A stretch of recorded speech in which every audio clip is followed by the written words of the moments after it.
नमस्कार दोस्तों, स्वागत है आपका अर्ना स्टोरी डायरी में।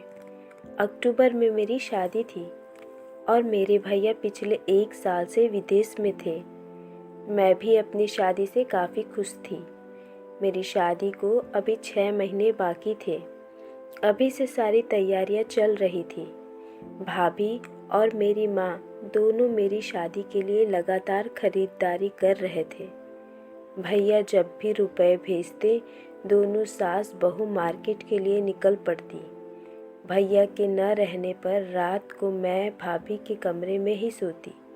भाभी के कमरे में 2 अलमारियां थीं, एक बड़ी और एक छोटी। बड़ी अलमारी ढेर सारे कपड़े और मेकअप के सामान से भरी हुई रहती थी और छोटी अलमारी हमेशा लॉक रहती। इस अलमारी में क्या सामान था मुझे मालूम नहीं था। मैं जब भी भाभी से पूछती तो वो कहती कि शादी के गहने वगैरह रखे हुए हैं। रात को हम दोनों ननद भौजाई खूब हंसी मजाक और ढेर सारी बातें करते हुए सो जाते। कभी कभी रात को भैया का फ़ोन आता तो वो दूसरे कमरे में जाकर घंटों फ़ोन पर लगी रहती और इधर मैं अपने मंगेतर रिजवान से फ़ोन पर लग जाती। इस तरह 3 महीने बीत गए। भैया के आने में अभी भी 2 महीने का वक्त था। एक रात मैं और भाभी दोनों बिस्तर पे थे। रात के तकरीबन 2 बज रहे थे कि तभी मेरी आंख खुल गई। देखा तो भाभी बिस्तर से गायब थी। मुझे लगा कि भैया का फ़ोन आया होगा, लेकिन भाभी का फ़ोन बिस्तर पर ही था। मैं बाहर निकली तो देखा कि भाभी बाथरूम में थी और उल्टियाँ कर रही थी। मैंने भाभी को आवाज़ लगाई, भाभी सब ठीक तो है ना? तभी भाभी बाथरूम से बाहर निकल आई और बोली, कल मार्केट में उल्टा सीधा खा लेने की वजह से बदहजमी हो गई है, अभी दवा ली है इसलिए उल्टियाँ हो गई, अब ठीक महसूस कर रही हूँ। सुबह भाभी मम्मी के साथ मार्केट न जाकर अकेले ही निकल गई। भाभी के साथ मैं मार्केट जाना चाहती थी, लेकिन उन्होंने बहाने से मुझे रोक दिया। मैं भी भाभी के कमरे में ही सोती थी, इसलिए भाभी कमरे को लॉक नहीं करती थी। घर का काम निपटा कर मैं भाभी के कमरे में गई और भाभी की छोटी अलमारी खोलकर देखने का मन हुआ, लेकिन चाबियां भाभी छुपा कर गई थी।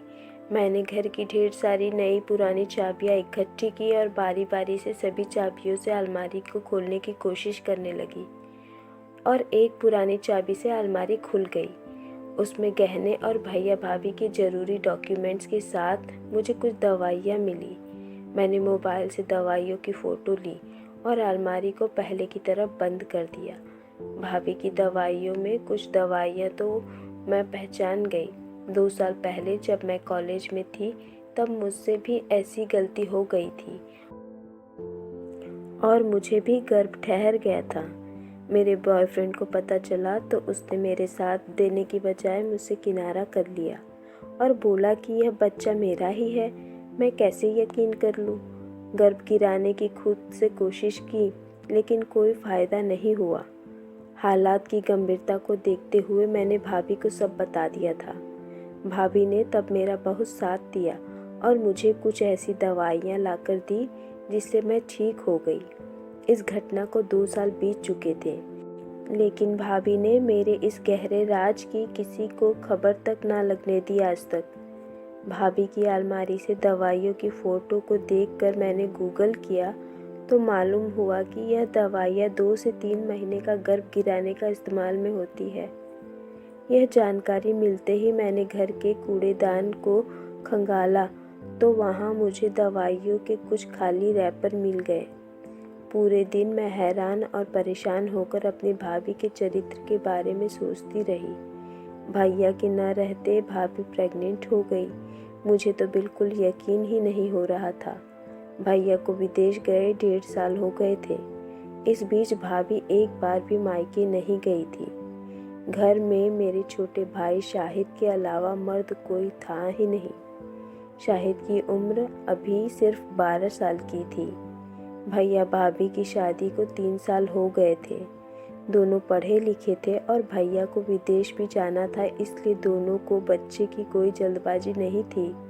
भाभी इतनी खूबसूरत थी कि कोई भी फिदा हो जाए। शाम तक भाभी मार्केट से सामान लेकर वापस घर लौट आई। बहुत थकी थकी सी लग रही थी। मैंने पूछा, भाभी इतना वक्त कहाँ लग गया?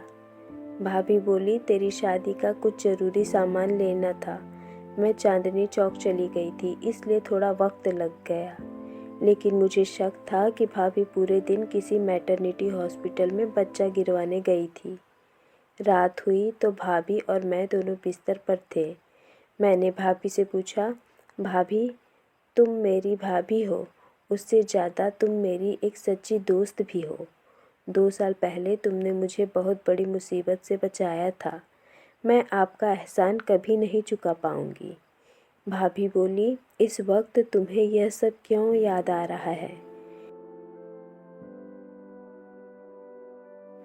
जैनब, तुम मेरी ननद ही नहीं, मेरी छोटी प्यारी बहन भी हो, समझी? मैं कुछ कहती कि भाभी के फ़ोन की घंटी बजी और वो फ़ोन लेकर बाहर जाते हुए बोली, तुम्हारे भैया का फ़ोन है।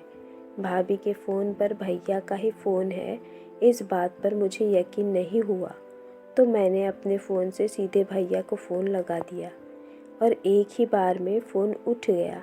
मैं बोली, भैया कैसे हो आप? भैया ने कहा, मेरी 22 तारीख की टिकट कंफर्म हो गई है।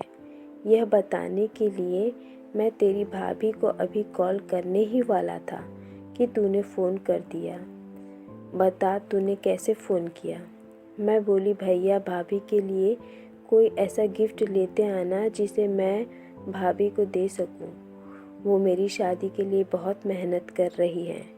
मैं उन्हें अपनी ओर से कोई गिफ्ट देना चाहती हूँ, लेकिन आप भाभी को यह मत बताना कि मैंने अभी आपको कॉल किया, प्लीज़ भैया। भैया ने मुस्कुराते हुए जवाब दिया, ठीक है पगली, मैं नहीं बताऊँगा, लेकिन लाना क्या है वो तो बता देती। खैर छोड़ो, कल तक तेरे दिमाग में अगर सरप्राइज़ गिफ्ट के लिए कोई आइडिया आ जाए तो मुझे मैसेज कर देना। मैं भैया से बातें करते हुए भाभी पर नज़र रखे हुए थी। वो भी फ़ोन पर लगी हुई थी। यह देखकर मुझे इतना तो यकीन हो गया था कि भाभी इस वक्त भैया से नहीं बल्कि किसी और से बातें कर रही है, और जब बातें पूरी हो जाएंगी तब भाभी भैया को फ़ोन लगाकर उनसे भी थोड़ी बातें कर लेंगी ताकि उन पर शक की गुंजाइश न रहे। भाभी चांदनी चौक से लौटी थी, तब से थकी थकी सी लग रही थी। फ़ोन काटने के बाद बिस्तर पर आई और सो गई। मैं सोच रही थी कि या तो बहुत बड़ी धोखेबाज है ये औरत, या भाभी अपनी जवानी कंट्रोल न कर पाई और अनजाने में कहीं गलती कर बैठी है। जब तक मैं सच न जान लूँ मुझे चैन न मिलेगा। देखते देखते भैया के आने का समय करीब आ गया। अब तक भाभी भी बिल्कुल ठीक हो गई थी और भैया के आने का बेसब्री से इंतज़ार कर रही थी, लेकिन मैं अब तक भाभी के सच को जान न पाई थी। भाभी का सच जानने के लिए मुझे भाभी का फ़ोन खंगालना था। मुझे लगता था कि भैया के आने से पहले भाभी के फ़ोन के कुछ राज तो ज़रूर मिल जाएगा, वरना भैया के आने से पहले तो भाभी सब डिलीट कर देंगी। एक दिन घर में कुछ रिश्तेदार आए हुए थे। मैंने भाभी को किचन में बिजी देखा तो मैं भाभी से बोली, भाभी मैं रिजवान से बात कर रही थी कि फ़ोन कट गया, ज़रा अपना फ़ोन देना। मुझे पहले से पता था कि भाभी कोई न कोई बहाना बनाएगी। वही हुआ। भाभी बोली, मेरा फ़ोन बिल्कुल चार्ज नहीं है, कल मैं इतना बिजी थी कि भूल गई।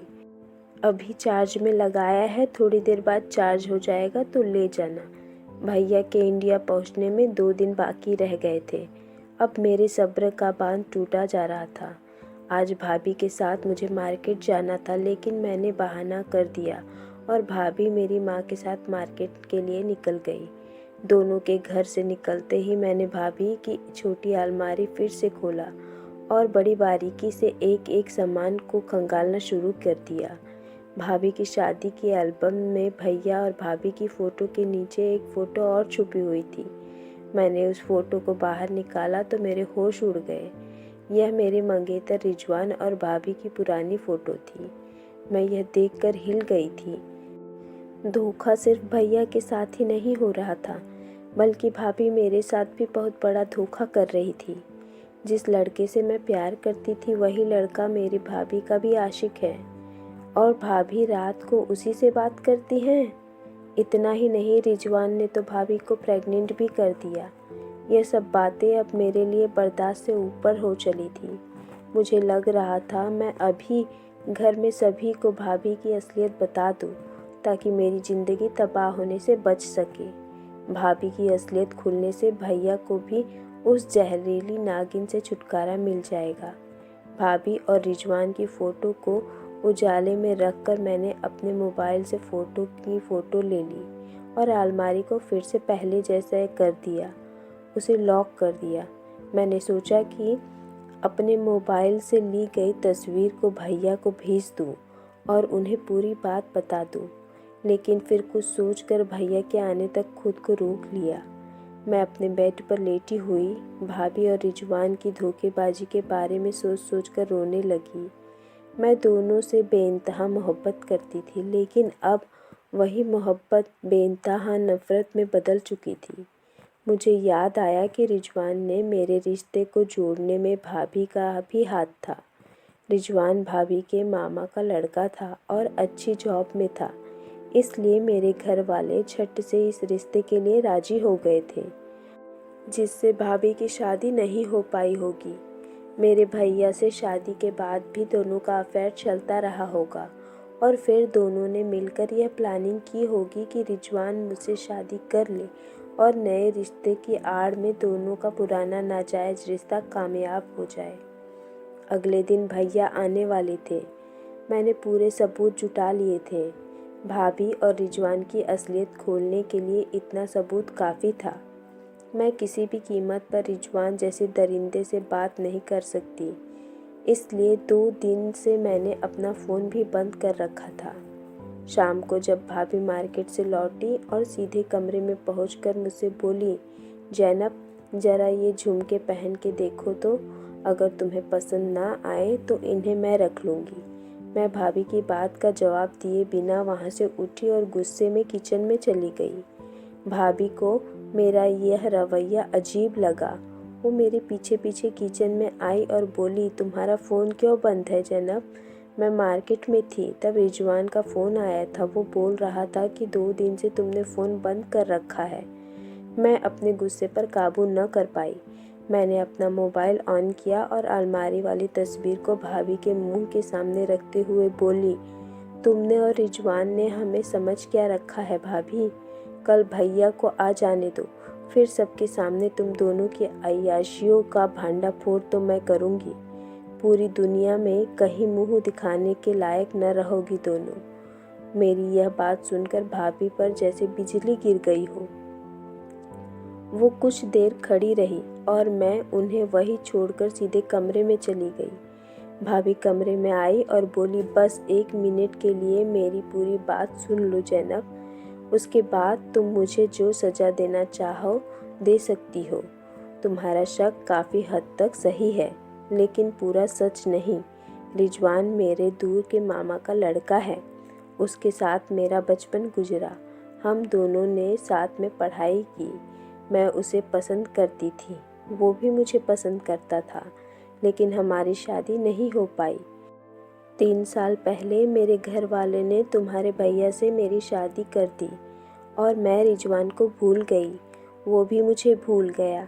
1 साल पहले वो मुझे मिला तो पता चला कि वो अभी तक कुंवारा है और शादी के लिए अच्छी लड़की की तलाश में है। तब मैंने तुम्हारे रिश्ते की उससे बात कर ली और उसके घर वाले भी राजी हो गए।